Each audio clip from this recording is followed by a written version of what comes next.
Ça y est, vous avez vu le titre de cette vidéo, vous avez vu la vignette et vous avez compris, ouais, on va parler d'Apple aujourd'hui. Je les entends déjà là, les accusations de « Ah, vous n'êtes pas Frandroid, vous êtes Frapple, vous êtes des traîtres à Android ». Pourtant, sur Frandroid, on ne parle pas que d'Android, on parle de la tech dans son ensemble.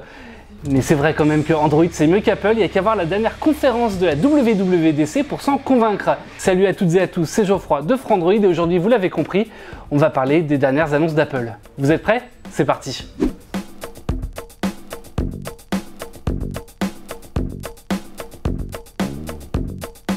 Bon, l'idée là, ça va pas être de faire le tour complet des annonces de la WWDC. Pour ça, il y a plein de chaînes YouTube qui s'en occupent très bien. Et puis, si vous voulez l'ensemble des actualités, eh bien, on a couvert tout ça sur frandroid.com. Non, là, ce qu'on va faire, si vous voulez bien, et puis si vous voulez pas, vous pourrez toujours le dire en commentaire, mais c'est un peu tard, eh bien, c'est qu'on va voir ensemble 5 points pour lesquels Android est toujours plus en avance qu'Apple.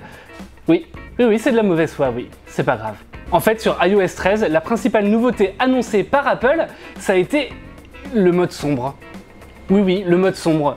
En fait, l'idée, c'est que les utilisateurs d'iPhone vont pouvoir bénéficier directement d'une interface noire dans les paramètres ou dans les applications Apple. Et l'intérêt, c'est que ça va pouvoir leur permettre d'économiser de la batterie sur les iPhone 10, 10S et 10S Max qui bénéficient tous les trois d'un écran OLED. C'est assez dingue ça, non? Et en fait, pas tant que ça, puisque je vais vous dire 2017. 2017, c'est l'année où OnePlus a inauguré le thème sombre sur Android. Et là, vous allez me dire, oui, Geoffroy, c'est très bien, mais c'est un seul constructeur. Sauf qu'en fait, non. Le thème sombre, désormais, on le trouve sur plein de smartphones. On en a sur les interfaces de Xiaomi, de Huawei, de Samsung, vraiment sur tous les constructeurs majeurs du système d'exploitation de Google. Et puis surtout, Google a déjà annoncé que le thème sombre arrivera directement sur Android 10Q lors de sa sortie à l'automne. Et ça veut dire qu'on pourra bénéficier d'un thème sombre nativement sur Android, et bien directement dans les applications, dans les paramètres, dans les applications qui le prennent en charge, dans les applications Google. Et alors certes, ça arrive sur iOS, mais c'était déjà le cas avant sur Android. Et puis 10 ans avant 2017, en 2007, c'était la sortie de l'iPhone. 2007, c'est une année importante parce que c'est l'année de sortie également de Google Street View sur Google Maps. Et en 2019, Apple, 12 ans plus tard, a lancé Look Around. Look Around, c'est très simple. En anglais, ça veut dire regarder autour. Mais en langage Apple, manifestement, ça signifie Google Street View parce que c'est la même chose. Le pire, c'est que si Google Street View est disponible depuis bien longtemps dans de nombreux pays, pour Look Around, on aura seulement les États-Unis d'ici la fin de l'année et l'Europe l'an prochain, peut-être. On sait pas trop. Bon, on va enchaîner un petit peu sur WatchOS 6, qui est la nouvelle version du système d'exploitation des montres d'Apple. Et là, la principale nouveauté, c'est que les utilisateurs vont pouvoir désormais télécharger des applications indépendantes directement sur leur montre, sans avoir à passer par l'iPhone. C'est assez dingue en soi, on va pouvoir lancer l'App Store directement sur sa montre et télécharger des applications pour l'Apple Watch directement sans avoir à les installer nécessairement sur son iPhone. Oui, tout ça c'est très bien, mais encore une fois, je vous dis 2017. 2017, c'est l'année où Google a lancé Wear OS 2.0 et la possibilité d'installer des applications standalone directement sur une montre connectée. Et ça, 2 ans avant Apple donc. Un autre service qui a été présenté par Apple, c'est Sign In with Apple. En gros, c'est un bouton qui pourra être intégré directement dans les applications sur iPhone ou même sur Android et qui permettra de vous connecter directement sur l'application à l'aide de votre compte Apple. En gros, c'est un peu la même chose que ce qu'on avait déjà avec Facebook ou... vous me voyez venir, avec Google. Parce que pour rappel, Google propose la même chose pour les web apps, pour les sites internet, pour les applications directement depuis 2011 avec Google Plus à l'époque et on a eu le droit à une refonte du service il y a 3 ans, en 2016. Bon, là pour le coup je suis assez mauvaise langue, mais c'est vrai que c'est le jeu. Il faut admettre quand même que le service d'Apple, il est quand même bien plus avancé que celui de Google, puisque notamment pour la confidentialité, ça va être bien plus pratique.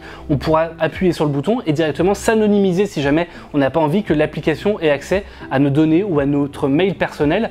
Et ça, c'est vraiment une chose dont Google pourrait clairement s'inspirer, sans même parler de Facebook. Une autre avancée d'Apple, ça a été Apple Photo, pardon, désolé, mais c'est vrai qu'à force, on s'y perd un petit peu.